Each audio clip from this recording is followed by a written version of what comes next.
Hey everybody, we're back again, this time with a Masters 2 Kiriko VOD review on PC.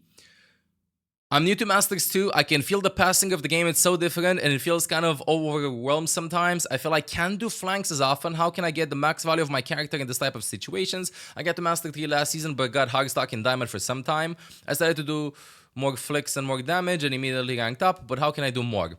I know they have a Tracer, ideally I should contest her or at least kept an eye on her, but while we're engaging, our Doomfist died, so I tried to make a trade or make someone to use an ability at least for the cost of my backline. I would like to know if I could do something different that could benefit our team in the fight. Should I look for the Tracer instead, or should I stay with my team so I could defend them, etc. etc. Okay, let's go in game. First key moment. From 304. So from here. mL7, you're the best wait, before this, keep it up. I want to check the... Usually, like, when you submit key moments, the fight starts a little bit later. So let me just check the fight from here. We're gonna watch it first. Okay, I would say from here.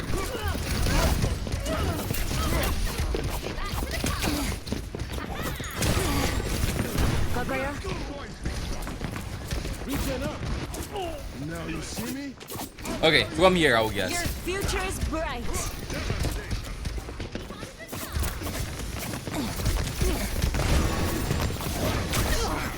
I'm with you. What is that light? Soothing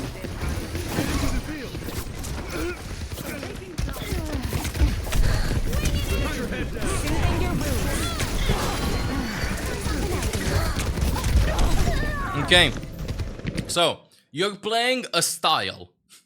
The style is go for duels, play for yourself, and Suzu yourself. I can see that this is the style that you want to play. This is Masters 2. It's okay. You have like multiple Kiriko play styles.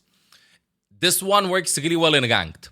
So, what you're trying to accomplish is you're trying to isolate one enemy, try to get as many resources from them, and then TP out in the last second possible.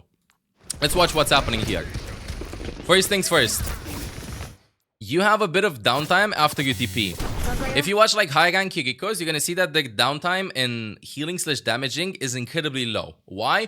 Because number one, you see the enemies, sometimes you can do damage to them and you can apply pressure to choke points. And number two, even if your teammates are full HP, you can still spam your healing. This, taken into consideration also with the key rhythm, that you're gonna have zero downtime. So what I'm trying to say is you should have zero downtime with Kiriko. You should always heal, should always damage, always heal, always damage. But if you want like play this type of play style, then you have to look for the enemies right after you TP back. So you go for the duel. I don't care how you Suzu here. I don't care this. Just want to say that this is a little bit of panic Suzuing. We're gonna see this again in the team fight. Suzuing a little bit too early, not understanding how much damage you're going to be taking from the enemy. So in this case, in this particular case, when you're fighting Tracer, right, you have 126 HP, it's just Tracer, nobody else here. Baptiste landed the shot, doesn't matter. You're 126 HP, you could have waited a little bit more for her clip before you would have used Suzu. And this just comes with experience, and I'm going to show you a training range where you can actually practice stuff like this a little bit more. Now you're trying to TP back to your team. You TP back, you walk in cover. This is all good. Trying to heal them, all good. But there's one big problem with this. This is... You're playing hyper-aggressive Kiriko, so keep on being hyper-aggressive. Yes, you TP back, you get in cover. But you're pressuring the enemies earlier. Again, like, this is a little bit more complicated because you're in Masters, okay? I'm not going to go over the basics. I'm going to throw, like, a bunch of tips. And eventually some of them will stick. This is different than VOD reviews in Plat / Gold, because there we have to like explain more macro concepts overall, right? Here's more about like micro decision making, micro concepts to improve your playstyle really fast. But what I'm trying to say is, with Kiriko, it seems just from this play that you're trying to put all of your eggs in one basket. So if you want to do that, then continue being hyper aggressive. Let's talk about the lines here, and you're gonna see what I mean with downtime. So over here, enemies are here. This is one line. This is another line. So they're split evenly in this side. You can spam them from this choke. They can spam you from this choke. Now, the thing is, when the enemies are going to walk in, they can take this space from over here, and then go in deep.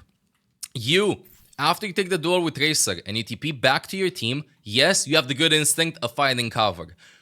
But keep something in mind. You saw where everybody from the enemy team was. You knew that everybody was past this wall. So nobody was over here to contest you. So there's no reason for you to go back and give up this free space and free poke. Because if you would have TP'd here from the beginning, which you did, instead of kiting back, you could have went right side and take control of this room. Who knows? You'd have healed Doomfist a little bit more, you might have landed some headshots in the choke, and you could have rotated even here to go hyper aggressive.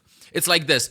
I go in, I fight the Tracer, I TP back. Am I safe? I'm safe. I go in, I fight, I TP back. Am I safe? I'm safe. I go ba-bam, ba-bam, ba-bam, ba-bam. Instead of, I go in, I fight the Tracer, I TP back, I chill a bit. Can I go in? Yeah, I can go in. You know? Like if you want to play, then you have to commit to this playstyle because otherwise your resources will be divided, will be very confusing. You know? So over here, let's just watch the entire team fight if you would have kited from the right side right here.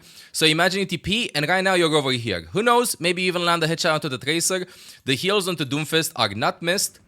You get a kill and right now at this kill, I know that Tracer's left side, but Baptiste can play with Cassidy. It's only Tracer diving, so you don't care that much. Imagine if you would have been here. Now I'm just gonna track here. You're here, shot, Moira dead. Congratulations. See, just by like one simple aggressive style, one simple like concept of I go in, I fight, I TP back, half a second decision making, am I safe? I'm safe, I go back. Instead of I TP in. Like when you TP back, think of where the enemies are, you know? So you can keep on going aggressive because this fight right now would have been won. Literally, instead of kiting back, you would have went here and would have killed Moira after the Fade because I can definitely see that you have the mechanics. Even if you don't have Fade or Suzu available, you can just use walls. You don't always have to go in with Kiriko when you have your abilities up. This fight would have been over. Okay, it would have been a 5 versus 3. Echo is coming back from spawn, still a 5 versus 3. So that's part number 1. Now part number 2, in this case, this is what I would call a safe angle to spam compared to an aggressive angle to spam. This is like the other part of Kiriko, which is the one that I prefer playing in ranked, although it's not that efficient, because this is how usually you would play in a team environment. So that if I play in tournaments, I'm not gonna learn how to play this style then. I'm practicing it in ranked, although it's not optimal.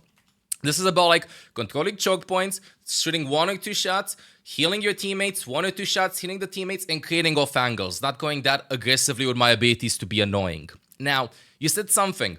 You said that your job is to mark Tracer in your description. They have a Tracer, so you want to go for Tracer. So go for Tracer. I do that also in tournaments. If you watch like some of my recent tournaments, there was like a Kings Row game, and we played against like a stacked team, and I was just marking the Tracer. Although it was like Junker Queen meta, I was just like where I hear Tracer, where I see Tracer, I go for the Tracer. So my idea here after TPing back would be, where's Tracer?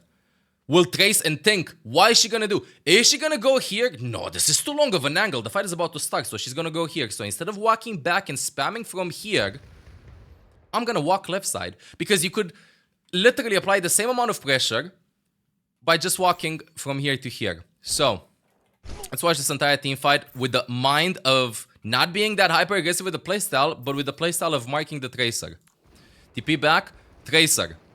Tracer, where's Tracer? Oh, shoot, heal, shoot, heal. Okay, spam from me. Oh, Tracer's here, boom. Who knows? Maybe you would have landed a headshot. Maybe you would push. You know? Kiriko's all about committing to a certain playstyle. If you like fluctuate between what I would call the 3 types of playstyle, then, and I'm gonna get into them in a second, what I consider at least her playstyles in ranked, then you're not gonna get that much results, okay? She's good if you all in on one. She's not good if you like diversify your styles overall. So in this particular case, you have the ultra aggressive one, which is the one that you're adopting right now mid-fight, right? Mid-fight, you're gonna use your Suzu for yourself, you're gonna TP back, you're kind of like a DPS, you know, the one that you're committing. Well, if you do that, then after you TP back, you have to go in again. You don't have to play safe. Yes, you have to heal, you can still heal, but you can go in aggressive instantly. You're like, just care about yourself. Secondly, the more team-oriented playstyle in which, yes, you control choke points, you split the angles to make it hard for the enemies to get to you. You heal your team, maybe land some shots, maybe go for the duels if the enemies go to you. And number 3 style, which is the one that you talked about, kind of can go hand in hand with the first and second one, but it's more of an exaggeration, I would say, conceptually wise, of these playstyles would be the marking playstyle, in which you find somebody from the enemy team that you consider that you counter. So in this case, if they have Tracer and you go like, I want to deal with Tracer, then you're gonna make Tracer's life a living hell. You're gonna be like, I'm gonna listen to where Tracer is. I'm gonna think where Tracer goes. You don't think about ultimate charge. You don't think about anything. You just think about what does the enemy want to do, and you go for the duels. And this works really well. This actually works really well if you're confident in dueling. Okay, that particular hero. Like, instead of going over here and looking for the fight, who knows? Maybe Tracer would have died, and you'd have still had abilities here. Plus, you would have had your team. Who knows? Maybe body shot, maybe headshot, boom, dead. And now the thing is, with Doomfist, look at this. You swap from the aggressive playstyle to a defensive one. So let's watch this hyper commitment yet again. Where is it? Because the fight is still not over until Doomfist dies. So you go. By the way, your team is 5 versus 4. In this case, this is another situation. Because you're a Masters too. You said that algorithm is differently. I'm going to give you a quick tip mathematically. Speaking, of course. If you're +1 and you push your advantage in ranked, you might lose the team fight. Yes, you have to push the advantage, but push the advantage with using as the lowest amount of resources possible. This counts your ammo, your HP, your abilities. So you will win just based by numbers. How many games of ranked have you had in which your team just loses 5 versus 3 or 5 versus 2? You know why you lose? Because your teammates, maybe even you, use your abilities when you already have the advantage. It's kind of like you have a 5-goal lead in football, for example, and you decide the goalkeeper to attack. They're going to score the goal probably. Who knows what's going to happen? You know, like, you shouldn't take unnecessary risks. In this case, the fight is over. Somebody's in spawn. You're in Masters 2. You know this. Okay? Somebody's in spawn. Why push? Why pressure? You can, like, yes, you can go hyper-aggressive if you want. But don't use your abilities or don't use your Suzu. Like, the least amount of resources that you can use in team fights, the better results you're going to have to actually win them. So, right now, you can either go hyper-aggressive, but don't use your Suzu and TP back to your team because you might need it, or you can just play with your team. Nice and simple. You can go, I'm going to play hyper-aggressive, or I'm going to mark the Tracer until I know that we have number advantage. We have number advantage, so I'm going to play with the team. Does that make sense? Because right now, like, you pressure. You force some cooldowns, but your job was to mark the Tracer in this case. And now you're healing your team. And now you're trying to split. And this is not on you, by the way. The fact that Doomfist went here, this is not on you. But still, let's see what can happen. It's a 4 versus 4. What can happen? This is if your tank goes in past 3 walls and feeds, it's not on you. What you can do right now is you have to go in hyper carry mode. My goodness. Again, Masters and GM VOD reviews are usually packed with a ton of tips, not with conceptual things that are happening, not with like big picture things. The reason why I do them like this is because this is how I learned when I was watching a bunch of games. I was like watching the same fight over and over, and then something clicked. You know what I mean? So I expect you to like go through some tips like, okay, fine. Yeah, makes sense. Fine. Oh, you know what I mean? Like, sometimes it just clicks if you're in Master/GM. So this is why I'm throwing every little thing possible. Because maybe one team fight you can see like an opening where you could have used the concepts that I was talking about. But we talked about the numerical advantage earlier and the fact that you should not push it in this case because it's ranked. Your team is not going to push, and if it's a tournament, then yes, you can go in and stuff. But here, be careful with using resources when you're pushing it. In this case, though, your team is 4 versus 5. What does this mean?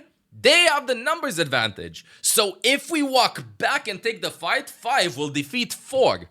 So what's the 2 alternatives that we have? 3 alternatives. Number 1, stand our ground and lose the fight 4 versus 5.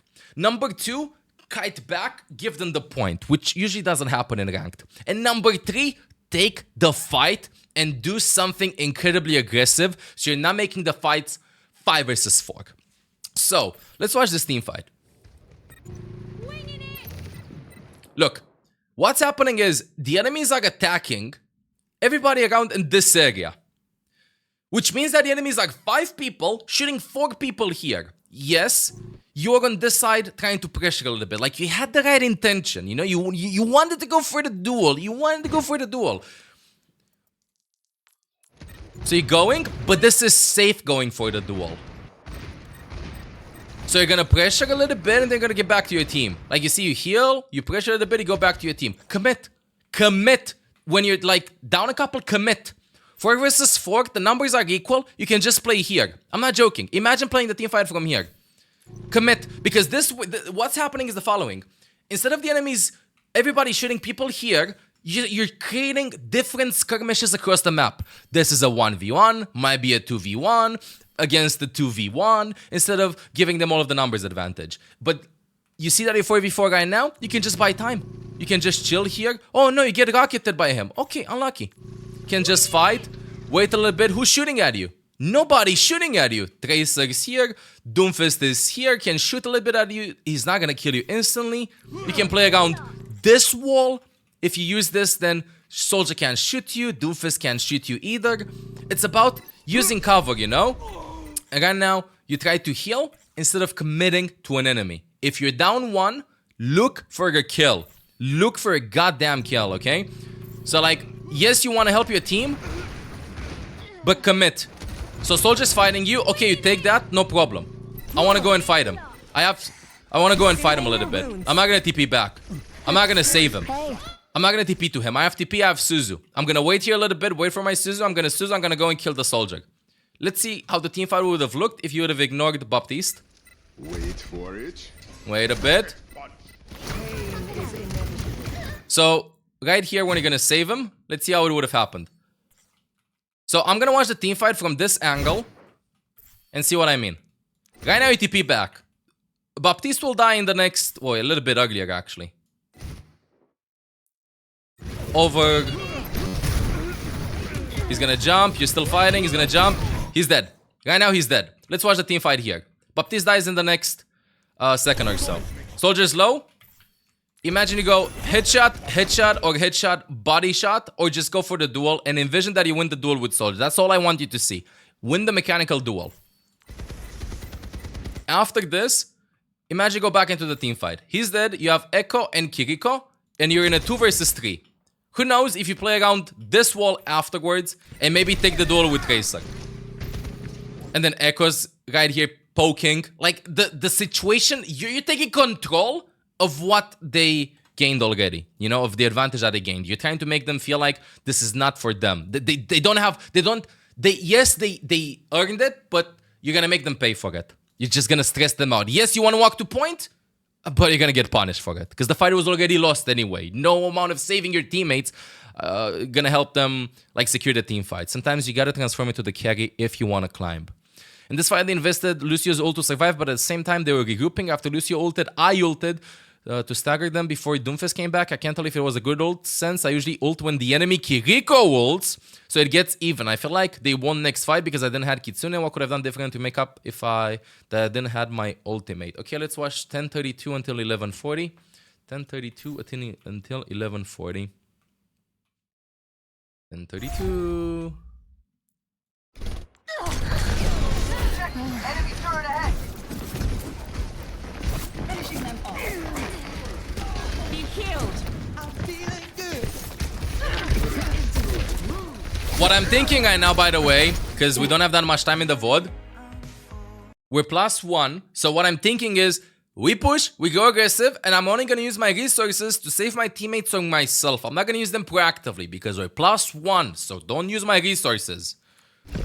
No reason to pressure. 5 versus 3. 5 versus 3. We win the team fight. We gotta kill early. Right? I saw them in kill feed. 5 versus 3. I'm pressing tab. I think who's alive. Lucio uses beat, Kiriko, and Sombra. Where's the damage? They don't have, like, I don't know, a Genji dashing through us. Only Sombra can do consistent damage.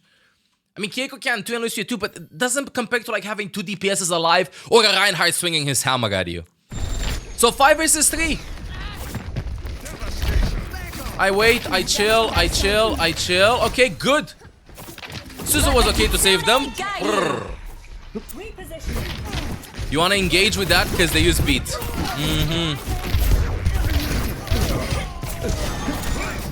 I foresee you'll need me. Okay, Like a I'm not gonna gentle continue wind. covering this because this is a concept that I want to explain. Good thing that this is a concept, and it's not like some big micro tips. This is about understanding that a game is not about kills. Okay, it is not about kills. Shout out to Atoni191189. Also, how is my favorite healer mL7 doing?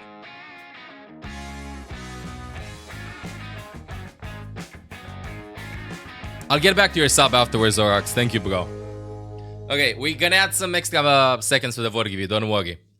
So, I always say this. It's not necessarily with supports. It's with everybody in the game, okay? You don't have to get kills. You don't have to get eliminations. Winning doesn't have to look flashy, okay? You just have to win. How do you win this game? How do you win this game? If you get the point to 100% before them. And so in this case, the point is here.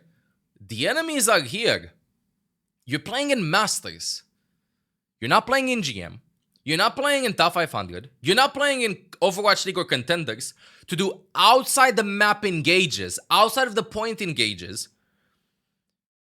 and your team to follow up on them. Because I know what you did. I know that you saw like a bunch of players ult outside and go for fights and stuff. That's for different reasons. In this case, we're still doing some pretty basic stuff, right? Like, you have to win the point, you have to climb, you have to get to GM. What you wanted to do could have worked if this would have been, if your team had an ult disadvantage. For example, you only had Fox and they had 4 ultimates, then yes, you want to take the fight outside here, because if they're going to walk in, they're going to win the fight with 4 ultimates, so you want to ruin their plan before they execute their plan. This is what you're seeing in tournaments. Or they have 1 fight remaining, and instead of risking of giving the enemy space, and it's like 80%, you want to surprise them and take a fight in an area where the fight is not going to happen. This is like was your intention. But again, this is Masters, okay? So play simple. Sometimes simple is better. Play simple. Play the objective. Make the enemies work for it. Make the enemies rush for it. So what I'm trying to say is the following. Yes, you have ult. Yes, you have ultimate. Yes, they use beat. That was a bad beat. You know what this means? Time. You bought time. You need time to get to this percentage. You need time. Let them in. Let them go to point. Wait. No need to be proactive here. They wasted time. Wait. Relax. Relax. And there's another thing. This could have worked if you'd communicate with your team that you did this. And even then, if you didn't want to communicate, then you would have paid off as an ultimate if everybody was there. So if you want to keep on playing this aggressive with your Kiriko, with your Kitsune Gashes, then wait for everybody to be there. If they're not there, then don't do it. So in this case, like, you see the angle, you feel like you want to be proactive with this, but wait, where is he? Where's Cassidy? Torbjorn's just coming back from spawn, he's over there. Wait a bit. No need to pressure, because right now, like, see how confused everybody is? Like, Cassidy isn't even in the team fight. This is why this is so scuffed. So again, either wait for everybody to be there to do your ultimate, or kites back, let them in, and that's it. And then you can win the fight there. And another thing, you said I usually ult second, which is good. But I'm gonna give you a secret trick. A secret trick in ranked, in any game that you play of Overwatch with using your ultimates, if you feel like you do not know how to use your ultimates and you feel like a fight's about to start. You can see, for example, if, let's say, you're holding here and the enemies are here, right? They're here. And you feel like the fight's about to start. It's about to start. No, it started. Does that mean... That's the concept. The grouping up, it's about to... No, it started. It's about to start.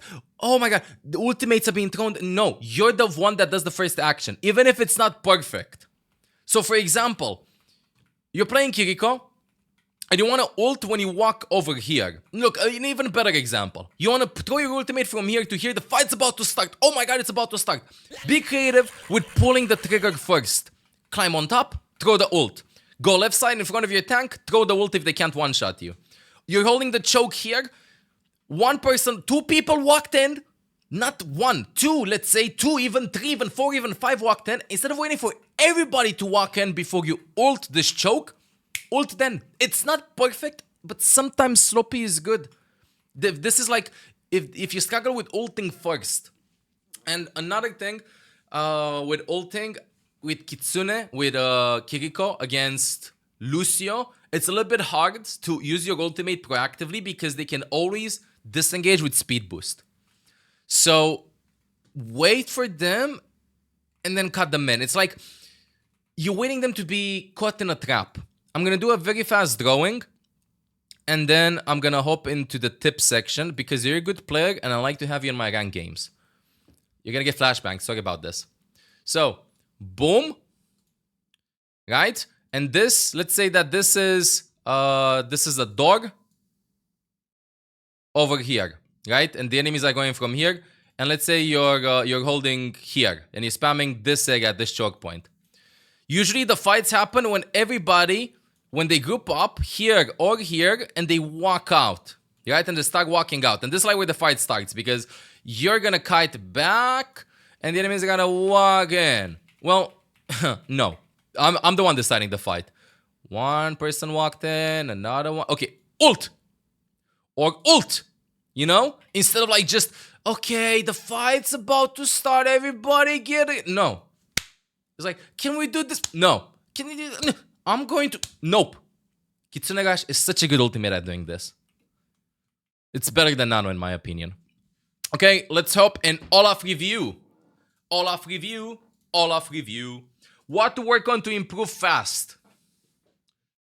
Positioning is good. Okay, cooldown management. This isn't an issue about cooldown management, by the way, with Sizu and your teleport. This is an issue of decision making, in my opinion. I'm gonna do it like this, bro. Work on your aim and work on your decision making. The reason why you're using your abilities too early in the team fights is because you do not know how much damage you're about to receive from the enemies. You're a little bit afraid of the duels. So, do free-for-all deathmatch. Do a lot of free-for-all deathmatch. Do eat XTT workshop codes. You're in Masters, so you gotta put in the hours. Workshop codes. For like, let's say, 30 minutes, 1 hour per gaming session. You're at that level in which... Or 1 hour. Dude, seriously? Or 1 hour. You're at that level at which... If you have 4 hours to play, 1 or 2 hours should be spent in aim training rather than on your mechanics. You know, I know that you want to play the game a lot if you have like limited time to do so. But if you want to get good, you have to put in the hours. So do those 2 workshop codes for 30 minutes to 1 hour and actively try to get close to the enemy to land kills. Do 100 headshot kills, do 200 kills, put some music on. For Eat XTT, this one, do the Tracer aim training one, do the Sojourn one, put in the hours. This is how I learned how to aim. I was spending, if I had like 2 hours to play, 1 hour I would do aim training in CS. In CS 1.6. You gotta put in the hours. I know that you wanna play for 8 hours, put in 2 or 3 hours of aim training. You're gonna see in a week, you're gonna be like, oh, the level of confidence that you'll have will be amazing when taking these duels. Okay, so if you do this, then you're not going to Suzu that fast, by the way, because and TP out that fast because you're gonna know if you can land the shots or not. So before you use the abilities, go for duels as much as you can, and then you're gonna be able to TP back with a bunch of resources. Number 3, if you have the advantage, then don't use resources. Unless the enemies want to turn around the team fight. So your team is in a 5 vs 4 or 5 vs 3. You can still apply pressure if you want. You have to walk in. You have the right idea. But try to use the lowest amount of resources possible. Number 4, if you have the disadvantage, then go for an elimination. Okay? Go for an elimination. You're down 1, you're down 2. If you heal your Baptiste in the back, he's not going to kill 2 or 3 people, bro. You have to look for a kill. You have to look for something to happen. And number 5, decide on the play style when the fight is undecided. This is what I talked about the Kiriko playstyle. So I talked about like aggressive playstyle in which you go mL7 hyper aggressive and hearts. use the Suzu and TP for yourself rather than for your team, which is the one that you portrayed the majority of times. Number 2, I talked about the team-based playstyle in which you spam chokes, you create off angles, you heal your team, but you kind of focus more on your team than on duels. Number 3, you mark somebody, which is hyper aggressive, hyper focused. You just go for somebody and make their life a living hell. The second they walk out of spawn, you focus on them. You don't shoot anybody else, you go for them. You camp them, you do whatever. You're gonna make them swap. So, if the fight is 5 versus 5, then pick on what you want to do. Usually, if your team is down a couple, good players are the ones that can like fluctuate between the playstyles at the highest level. But at this rating in Masters, I'd recommend you just go with a hyper-aggressive one or just mark somebody as you did, as you said that you wanted to do with Tracer. And continue doing that. So like, for example, you TP back, do this. This will win you a bunch of duels. This will win you a bunch of games. TP back, ask yourself, I'm safe? Yes. Go kill. That's it. TP back. I'm safe. And this goes like, where are the enemies? Am I gonna die? Are they focusing me? I'm safe. Yes. Go kill. Literally, that's all you have to do. You TP back. You already know to look for cover. You just go, I'm safe. Yeah. Go kill. And go and find somebody and mark them as much as you possibly can. Do this consistently. And number 2, try to use your Suzu at the last possible second 2 times per game. Because you're using Suzu sooner than later. And this is a very safe approach of the fight. If you want to learn fast, you have to fuck up.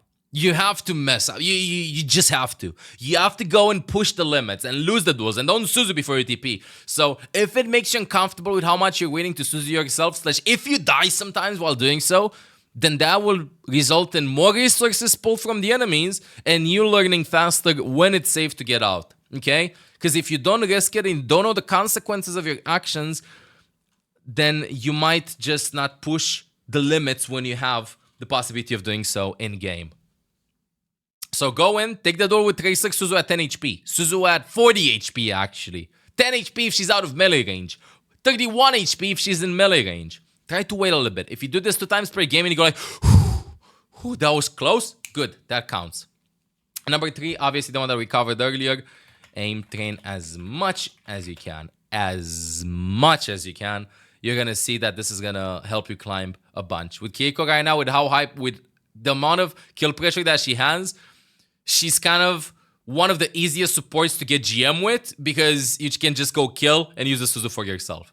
This doesn't mean that if the meta changes, you're not gonna struggle. So this is because it's gonna be a different playstyle. So this is why I recommend doing all of these at the same time, but you'll get to GM in no time. Honestly, you'll get to GM in no time. Please let me know in the comment section if you found this video useful and if you climbed after it.